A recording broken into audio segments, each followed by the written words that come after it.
Hi, எல்லோருக்கும் வணக்கம். Welcome to உங்கள் நான் கமல்ஹாசன்ஸ். இந்த வீடியோவில் நம்ம கமல் சார் பற்றின ஒரு புதிய தகவல் தான் வந்து டிஸ்கஸ் பண்ண போகிறோம். இந்தியன் டூ ட்ரெய்லரை வந்து பார்த்தீங்கன்னா டீகோட் பண்ணுறேன் அப்படின்ற பேரில் நிறைய பேர் வந்து நிறைய விதமான கருத்துக்களை வந்து சொல்லிட்டு இருக்காங்க அப்படிங்கிறத எத்தனை பேர் வந்து நோட் பண்ணீங்க? அதுலேயும் நிறைய சுவாரஸ்யமான தகவல் வந்து இருக்குது. அதாவது காஜல் அகர்வால் வந்து இருக்காங்க அப்படின்ற மாதிரி ஒரு பொருளை கிளப்பி விட்டானுங்க. அப்புறம் வந்து பார்த்தீங்கன்னா சேனாபதிக்கு தம்பி ஒருத்தர் இருக்கார், அவர் பேர் சீதாபதி அப்படின்ற மாதிரி வந்து ஒரு உருட்டிட்டு இருக்கானுங்க. அப்புறம் வந்து சித்தார்த்தே கமல் சார் மாதிரி வேஷம் போட்டு சித்தார்த் வந்து பொழந்துட்டு இருக்கான், அது சித்தார்த் நல்லா பாருங்க அப்படின்ற மாதிரி சொல்கிறானுங்க. மீசை வச்சுட்டு இருக்காருல ஒரு கமல், அதை வந்து சித்தார்த் வந்து அந்த மாதிரி இருக்காரு அப்படின்ற மாதிரி சொல்கிறானுங்க. இன்னொரு இது வந்து பார்த்தீங்க அப்படின்னா சந்துரு தான், அது பெரிய முடி வச்சுருக்கிறது தான் வந்து சேனாபதி, சின்னதாக அருமையாக வச்சுருக்காருல அது வந்து பார்த்திங்கன்னா சந்துரு, அவர் தான் வந்து வந்திருக்காரு அப்படின்ற மாதிரி அதுவும் ஒரு பெரிய ஒரு விஷயம் வந்து போய்கொண்டு இருக்குது.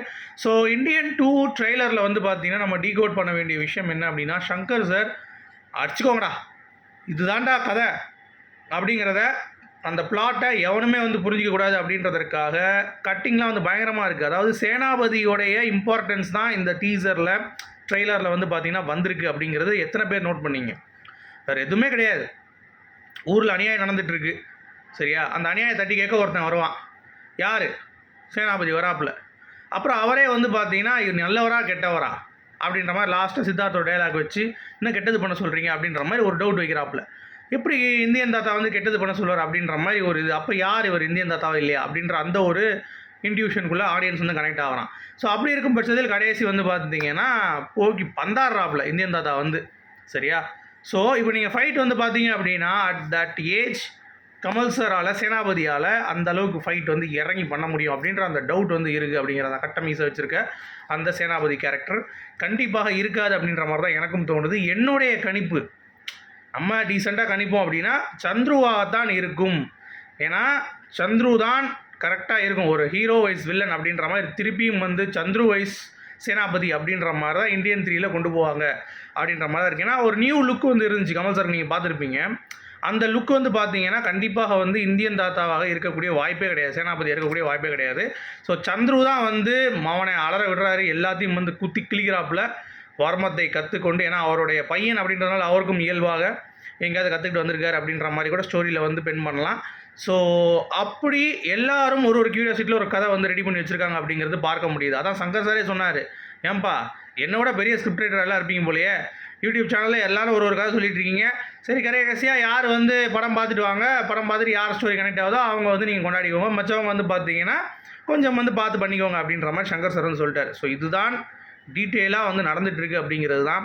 ஸோ யார் அப்படின்ற க்யூரியாசிட்டி படத்தை கண்டிப்பாக பார்க்க தூண்டும் அப்படிங்கிறது எந்த ஒரு மாற்று கருத்தும் இல்லை. இதுதான் வந்து வலைபேச்சில் நம்ம அந்தணன் அவர்கள் வந்து சொல்லியிருக்காப்புல, எப்பயும் வந்து விட்டுவாங்க, இந்த வட்டம் ப்ராப்பராக பேசியிருக்காங்க. என்ன அப்படின்னா, இந்த ட்ரெய்லர் பார்க்கும்போதே என்ன இருக்குது அப்படின்ற மாதிரி ஒரு எண்ணம் வந்து வருது, ஆட்டோமேட்டிக்காக ஃபஸ்ட் ஷோ பார்க்கணும் போல் இருக்குது, அந்த எண்ணத்தை தூண்டுகிறது அப்படின்ற மாதிரி அவர் வந்து பேசியிருக்காரு. அதுதான் வந்து முழுக்க உண்மை. சரி, coming back to negative comments. என்னப்பா இது சிக்கன் ஃப்ரைட் ரைஸ் தாத்தா மாதிரி இருக்காரு, என்னப்பா இவர் தாத்தா இப்படி இருக்காரு அப்படின்ற மாதிரி இந்த மென்டலன்ஸ் இருப்பாங்க தெரியுமா, ஒரு 2-3 பேர் இருப்பாங்க. அவனை வந்து பார்த்தீங்கன்னா உண்மையிலேயே வந்து நம்ம கமல் சார் வந்து பயங்கரமாக கெட்டப் போட்டு தாத்தாவாக தெரியறதுக்கு தான் அவர் வந்து பண்ணுறாரு. பட் ரஜினிகாந்த் தான் சும்மா மேக்கப் இல்லாமல் நிற்க வச்சாலே இந்தியன் தாத்தா வந்துட்டாரா அப்படின்ற மாதிரி வந்து சொல்லுவாங்க. அது இந்தியன் தாத்தாவும் சொல்ல மாட்டாங்க, என்னோட ஒரு கன்றாவி தாத்தா ஒருத்தர் வரார் அப்படின்ற மாதிரி சொல்லுவாங்க. ஸோ அந்த மாதிரிலாம் வந்து சொல்கிறவங்கலாம் இங்கே வந்து பேசிகிட்டு இருக்காங்க, கெட்டப் பாடுறா சிக்கன் ஃப்ரைட் ரைஸ் தாத்தா அவர் இந்த தாத்தா அந்த தாத்தா அப்படின்ற மாதிரி வயிற்றெரிச்சல் தாங்க முடியல, கறி வாடையாக வந்துட்டுருக்கு அப்படிங்கிறது தான் ஒரு பக்கம். டேய் இருங்கடா, இன்னும் படமே வரல, அதுக்குள்ளேயும் வந்து பார்த்து இப்படி இருக்குமா அப்படி இருக்குமா, படம் ஃப்ளாப் அப்படின்றாங்க. உங்களெல்லாம் நினச்சா பாவமாக இருக்குடா அப்படின்ற மாதிரி. ஏன்னா சங்கர் சாரோடைய ஸ்கிரிப்டே வந்து பார்த்தீங்கன்னா ரொம்ப காம்ப்ளிகேட்டடாக இல்லாமல் மக்களை கவரும் வகையில் நீங்கள் அன்னியன் அவருடைய ஃப்ளாப் படமும் நீங்கள் எடுத்துக்கோங்களேன், அன்னியன் சரியாக போகலன்னாங்க. ஆனால் அன்னியனில் ஒர்க் பண்ணியிருக்க சங்கர் சார் வந்து அந்தளவுக்கு வந்து பண்ணியிருப்பார். ஸோ எதையும் வந்து சும்மா வந்து விட்டு கொடுக்க போகிற ஆள் கிடையாது. கமல் சாரும் வந்து ஃப்ளாப்பு அப்படின்ற மாதிரி ஒரு படம் நீங்கள் சொன்னால் கூட அதில் கல்ட்டாக தான் இருக்கும் அவருக்கு, நீங்கள் கவனிச்சிங்கன்னா தெரியும். ஸோ அப்படிப்பட்ட இதில் இப்படி ஒரு படம் பண்ணியிருக்காங்க அப்படிங்கிறப்ப, அதாவது உங்களால் வந்து வாழ்த்த முடியலனா கூட மூடிட்டு இதையும் பின்னாடியும் மூடிட்டு உட்காரலாம் அப்படிங்கிறது தான் பாயிண்ட். அதை விட்டு நெகட்டிவ் கமெண்ட்டில் வந்து இது போடுறாரு அது போடுறாரு அப்படின்ற மாதிரிலாம் வந்து கமெண்ட் பண்ணிகிட்டு இருக்கானுங்க. அடுத்து செருப்படி கொடுத்தாங்க பார்த்தீங்களா, கமல் சாரும் நம்ம சங்கர் சாரும் 106 வயது தாத்தா எப்படி ஃபைட் பண்ணுவார் அப்படின்ற மாதிரி ஒரு கமெண்ட்டை போட்டு விட்டாங்க. உடனே அவர் க்ளீனாக சைனீஸில் ஒரு மாஸ்டர் ஒருத்தர் இருந்தார், அவர் பேர் இது, அவர் ஸோ மார்ஷியல் ஆர்ட்ஸ் பண்ணியிருக்காரு, அவர் வந்து பறப்பார், ஃபைட் பண்ணுவார், எல்லாம் பண்ணுவாரா, 120 வயசுல அப்படி பண்ணும்போது 106 வயசில் ஏன்டா பண்ண முடியாது சேனாபதியால் அப்படின்ற மாதிரி. கமல் சாரை கேட்டபோது, எனக்கு ஃபைட்டு அவளை நான் பண்ணுவேன், நீ சேனாபதி பண்ணுறான்னு டேரக்டர்கிட்ட கேளு அப்படின்ற மாதிரி ஒரே அடி. சரி, அது மட்டும் இல்லை 120 வயசாலும் நான் அடிப்பேன்டா, எனக்கு என்னுடைய ஆர்ட் மேலே இருக்கக்கூடிய நம்பிக்கை இருக்குது, நான் பின்னி பெடல் எடுப்பேன் அப்படின்ற மாதிரி அவரும் வந்து பார்த்தீங்கன்னா ஒரு பக்கம் மேலே போய் சொல்லிட்டாருங்க. அடுத்து நீ நல்லா கவனிச்சிங்கன்னா ஹிந்துஸ்தானி 2 ட்ரெய்லர் வந்து ரிலீஸ் ஆச்சுல மும்பையில், அங்கே சென்னையில் ரிலீஸ் ஆனதோட நம்ம மக்கள் ரசித்ததோட ஹிந்துஸ்தானி 2க்கு வந்து அவ்வளோ ரெஸ்பான்ஸு, தியேட்டர்லேயே அந்தளவு விசில் பறக்குது. அதாவது ஒரு நல்ல குவாலிட்டியான கண்டென்ட் வந்து கொடுத்தோம் அப்படின்னா இவங்க வந்து பார்த்தீங்கன்னா இந்த 2K கிட்ஸ் பூமர்லாம் இருக்காங்கல்ல, அவங்கெல்லாம் வந்து அப்படின்பாங்க. ஆனால் ஹிந்தியில் வந்து இப்படி கெட்டப் போட்டு இந்த மாதிரிலாம் பண்ணியிருக்காங்க, இது ஏதோ வேறு ஒரு விஷயம் அப்படின்ற மாதிரிலாம் பாராட்டுறாங்க. குறிப்பாக சின்ன சின்ன பெண்கள்கிட்ட இன்டர்வியூ எடுத்திருக்காங்க. இந்த மாதிரி அது ஜென் கிட்ஸே சொல்லலாம், அடுத்து 2K கிட்ஸும் கீழே அவங்கெல்லாம் வந்து சொல்கிறாங்க இந்த மாதிரி சூப்பராக இருக்குது, இது வேறு மாதிரி இருக்குது, ஏதோ ஒரு சொல்ல வராங்க அப்படின்ற மாதிரி ஹிந்தி வந்து புரிஞ்சுக்கிட்டு அந்த படத்துடைய இதுக்கு வந்து வெயிட் பண்ணிகிட்டு இருக்காங்க. இந்தியன் ஒன்று பார்த்ததுக்கு இந்த படம் எப்படி இருக்கும், அதை ஜஸ்டிஃபை பண்ணுவோம், நாங்கள் நம்புகிறோம் அப்படின்ற மாதிரி அவ்வளோ பேர் வந்து பேசிகிட்டு இருக்காங்க. ப்ளஸ் இந்தியன் 2உடைய ஹிந்தி ட்ரெய்லர் வந்து பார்த்திங்கன்னா அந்தளவுக்கு மேசிவான ரெஸ்பான்ஸுங்க. அங்கே போய் பயங்கரமான இது, அதுவும் இல்லாமல் கமல் சார் வந்து சாகர் அப்படின்ற அந்த படத்தில் நடிச்சிருந்த அந்த டேரக்டரை வந்து மீட் பண்ணார். ப்ளஸ் கமல் சாருக்கு அவ்வளோ பெரிய வரவேற்பு வந்து பாலிவுட் வந்து கொடுத்துருக்காங்க அப்படிங்கிறது. ஏன்னா அங்கேயே ட்ரைவ் அவுட் ஆகிடுச்சு சப்ஜெக்ட்டு. அதில் கமல் சார் வந்து பார்த்தீங்கன்னா தூக்கி பேசுகிற மாதிரி ஷாருக் கானை பற்றி ஒரு பெருமிதமாக சொன்னார். இந்த மாதிரி என் படத்துக்கு ஹேராமுக்கு அவர் வந்து பண்ணார், அவர் சூப்பர் ஸ்டார்லாம் பிகு பண்ணி கொடுத்தாரு, கடைசி ₹1 கூட என்கிட்ட வந்து வாங்கலை அப்படின்ற மாதிரி அதெல்லாம் சொன்னதெல்லாம் ரொம்ப அற்புதமாக இருந்தது கமல் சார். ஏன்னா ஒரு மனுஷன் வந்து எவ்வளோ பெரிய உயர்னா இருக்கலாம், அவங்க வந்து இன்னொருத்தர் கொடுக்கான அந்த மரியாதை இந்த ரெஸ்பெக்டை கொடுக்கும்பொழுது அவங்களும் தானாகவே உயர்ந்து விடுவார்கள் அப்படிங்கிறது தான் பாயிண்ட்டு. சரியா, அது மட்டும் இல்லை அட்லி வந்திருந்தார், வந்துட்டு இந்த மாதிரி நான் வந்து பயங்கரம், அவர் அங்கேயே செட்டில் ஆகிட்டார் போல் மும்பையிலே அட்லி. சரியா, ஷாருக் கான் கூட படம் பண்ணிட்டு ஜவான் பண்ணிவிட்டு அவர் வந்து பேசிகிட்டு இருக்கார். இந்த மாதிரி கமல் சார் கூட இந்த இந்தியன் 2லாம் நான் 10 வருஷம் முன்னாடி அந்த கதை தெரியும் எனக்கு, எப்படி பண்ணியிருப்பாங்க, பிரம்மாண்டம் பண்ணியிருப்பார் சங்கர் சார், அதெல்லாம் வந்து மாற்றுக்கிறதுல நானும் கமல் சார் கிட்டே வந்து படம் பண்ணுறேன் அப்படின்றார். நீ 4 கதையை சுட்டு படுறதுக்கு உனக்கு கமல் சார் வேணுமாடா அப்படின்ற மாதிரி தான் வந்து மைண்ட் வாய்ஸ் இருந்துச்சு அப்படிங்கிறது தான். So Bible of Indian cinema அவர் அப்படின்ற மாதிரிலாம் வந்து நம்ம அட்லி அவர் வந்து அவருடைய புகழாரம் வந்து சூட்டியிருக்காரு. அடுத்து சித்தார்த், அவர் வாக்கிங் டாக்கிங் யூனிவர்சிட்டி அப்படின்ட்டார் ஒரே போர்டில். அதே மாதிரி இவரெல்லாம் வந்து நம்ம குருன்னு சொன்னாலும் ஏற்றுக்க மாட்டார் கமல் சார். ஏன்னா அவர் ஸ்டூடெண்ட், அவர் நிறைய விஷயம் வந்து கற்றுப்பார்.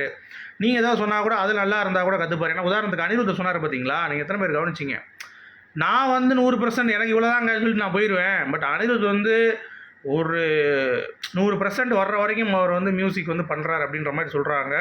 குறிப்பாக பிஜிஎம் ஒர்க்கு நிஜமாகவே பயங்கரமாக இருக்குங்க, ஒரு வேறு மாதிரி டோனில் பண்ணியிருக்காங்க. அதாவது இந்தியனுடைய அந்த ஒரு மியூசிக் வந்து வரும் அப்படின்ற மாதிரி எதிர்பார்த்தோம். ஆனால் அந்த ஒரு சாயலே இல்லாமல் இந்தியன் 2க்கு வந்து எடுத்துகிட்டு வந்து மியூசிக்கையும் வந்து அந்த அளவுக்கு பண்ணியிருக்காது. அப்படிங்கிறப்ப அனிருத் வந்து கண்டிப்பாக ஸ்பெஷல் மென்ஷன் வந்து கொடுத்தாகணும்.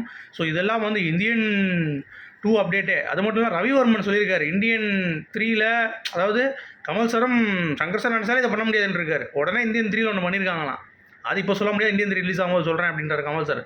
இன்னும் எத்தனைடா இருக்குது அப்படின்ற மாதிரி, கிட்டத்தட்ட 6 மணி நேரம் அங்கே, ஏன் 2 பார்ட்டாக பிரித்தோம் அப்படின்னா 6 மணி நேரம் வந்துருச்சு என்ன பண்ணுறது அப்படின்ற மாதிரி. அப்புறம் இந்தியன் 4-5லாம் வருமானு கேட்டிருக்காங்க. ஐயோ இந்தியன் 4-5 நான் திருப்பி 4 மணிக்கு கோழியும் நான் ஒரு ஏப்பும் ஒரே மாதிரி ட்ராவல் ஆகுது அப்படின்ற மாதிரி கமல் சார் சொல்லி அங்கே வந்து முடிச்சு விட்டார். இந்தியன் 4-5லாம் முடியாதப்பா சாமி அப்படின்ற மாதிரி, நான் திருப்பிலாம் மேக்கப் போகிற அளவுக்கு ஏன் முடிஞ்சு இதாகல முடிஞ்சு போச்சு அப்படின்ற மாதிரி வந்து பார்த்தீங்கன்னா, அது மாதிரி கமல் சார் தேங்க்ஸ் சொன்னார் லைக்காவுக்கும் சங்கருக்கும். அவங்களுடைய முதல் குழந்தை, அதாவது அவங்களுடைய குழந்தையை அப்படியே விடாமல் அதை வந்து பெற்று எடுத்திருக்காங்க. இப்போது இந்தியன் 2 ரிலீஸ் பண்ணிட்டாங்க, அது வரைக்கும் அது வந்து ரொம்ப அருமையாக இருந்தது. அப்புறம் சித்தார்த் அவர்கள் ரொம்ப சூப்பராக சொன்னார். அப்பு ராஜான்னு சொல்லிட்டு இந்த சபுரோஸ் அவர்கள் ஹிந்தி வெர்ஷன் 30 வருஷம் முன்னாடியே கமல் சார் ஹிந்தி ஃபிலிமில் வந்து பார்த்தீங்கன்னா பேன் இண்டியன் ஆகிட்டார் அப்படின்ற மாதிரி. அடுத்து கமல் சார் ஒன்று சொன்னார் பாருங்கள், பேன் இண்டியன் ஸ்டார்லாம் என்ன, பேன் இண்டியன் மூவினா என்ன அப்படின்ற மாதிரி எவனோட எக்ஸ்பிரஷன் கொடுக்க மாட்டான். எந்த ஒரு படம் எந்த லாங்குவேஜாக இருக்கட்டும், அது உலகம் ஃபுல்லாக கொண்டாடப்பட்டால் அது பேன் இண்டியன் ஃபிலிம். ஒரே பாயிண்ட் முடிச்சு விட்டு போயிட்டே இருந்தார் அப்படிங்கிறது தான். ஸோ வேறு லெவல் ஆண்டவரே அப்படிங்கிறதே கண்டிப்பாக நம்ம சொல்லி ஆகணும். அடுத்து வந்து ரொம்ப முக்கியமான ஒரு அப்டேட் வந்து பார்த்திங்கன்னா கல்கி. ஸோ கல்கி நாளைக்கு ரிலீஸுங்க. ஸோ சரியான கலெக்ஷன்ஸ் அட்வான்ஸ் புக்கிங்கில் RRR பல இடங்களில் பீட் பண்ணிருச்சு. தமிழ்லேயும் வந்து பியூட்டிஃபுல்லான புக்கிங்ஸ் வந்து போயிட்டுருக்கு கமல் சாரோடைய அந்த ஒரு அனுகிரகம் இருக்கிறதுனால காசி தேட்டரில் அவ்வளோ பெரிய கட் அவுட்டுங்க கமல் சாருக்கு. ஒரே ஒரு ஸ்டில்லு தான், எவனுமே இல்லை. அமிதாப் பச்சன் இல்லை, எவனுமே இல்லை. கமல் சார் மட்டும்தான் சும்மா வேறு லெவலில் இருக்கார் அப்படிங்கிறது தான். ஸோ பயங்கரமாக வச்சுருக்காங்க சரிங்களா. அந்தளவுக்கு ஒரு போஸ்டர் நம்ம வந்து அவ்வளோ பிரம்மாண்டமாக ஒன்று இருக்கா அப்படிங்கிறதே நம்ம வந்து தெரியல. ஏன்னா நீங்கள் பாருங்கள், நான் தமிழ்லேயே கூட போட்டிருக்கேன், அந்தளவுக்கு வந்து பார்த்தீங்கன்னா இருக்குது அப்படிங்கிறது தான். அடுத்து தக் லைஃப் லாஸ்ட் ஷெடியூல் 25 நாட்கள் இருக்குது போல் தெரியுது. அது இந்தியன் டூலாம் ப்ரொமோஷன்ஸ்லாம் முடிஞ்சு ரிலீஸ் ஆன பிறகு கமல் சார் வந்து ஷூட் வந்து பண்ண போகிறாங்க அப்படின்ற மாதிரி சொல்லியிருக்காங்க. ஸோ இது ஒரு அப்டேட் வந்து நமக்கு வந்து கிடச்சிருக்கு. அடுத்து என்னதான் நீங்கள் ரஜினியோடைய ஃபேனாக இருந்தாலும் கமல் சார் படத்தில் நீங்கள் நடிக்கும் பொழுது கமல் சார் வந்தார்னா அவர் காலில் விழுந்து தான் ஆகணும் அப்படின்ற மாதிரி பாபி சிம்மா நேற்று பண்ணுற விஷயம் ரொம்ப அற்புதமாக இருந்தது. எல்லாம் வந்து மிரண்டாங்க அப்படிங்கிறது தான்.